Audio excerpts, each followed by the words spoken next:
Ahmedabad was not the biggest town of Hazara. It was the second biggest town, and Haripur was the biggest town. The population of Haripur was 10,000, men, women, and children, all told. And Ahmedabad was around 7,500 to 8,000, including the 1,000 or so odd sepoys, which were serving the British Army.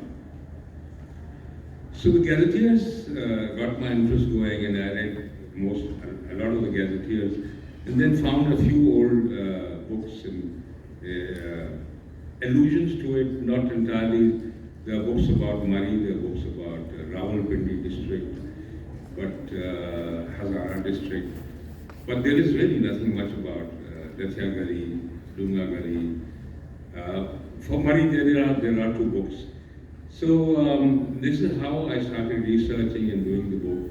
The book is basically all about really like a history book of this area, which is about 1/3 of the book, and 2/3 is just to tell you where to go, and not just the main Pakka road going up to the main bazaar, but also tell you which walks to take and how long it takes for the walk, and if you can get any food on it or not, or is there a place to rest, or if you get caught up in the rain, what can you eat, what can be done, things like that. So it's a practical book which will give you a bit of anecdotal history.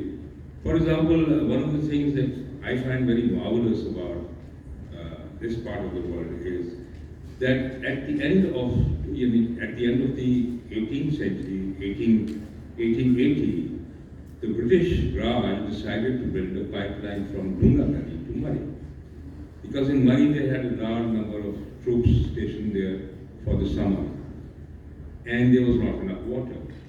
Dunga Gali was a good source of water, and it was about 500 feet higher than Murree. So they thought of the siphon effect that we all learned in school, of how water travels from a higher point to a lower point, even though it may have to go to a very low point first and then go up again, but it will still travel.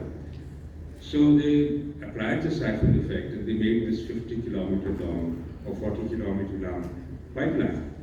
The pipeline goes from the Dunga Gali tanks and disgorges itself on the Murree ridge in the tanks, just below the government house. The difference in altitude is 400 feet, 300 feet.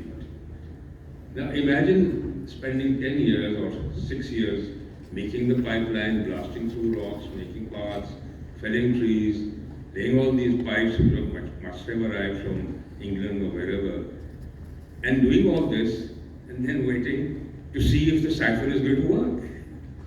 And imagine the glee of the engineers and the architects to see that, yes, it did, without the use of any motors, any pumps. The water flew from, water moved from the Dunga Gali tanks to the Murree tanks.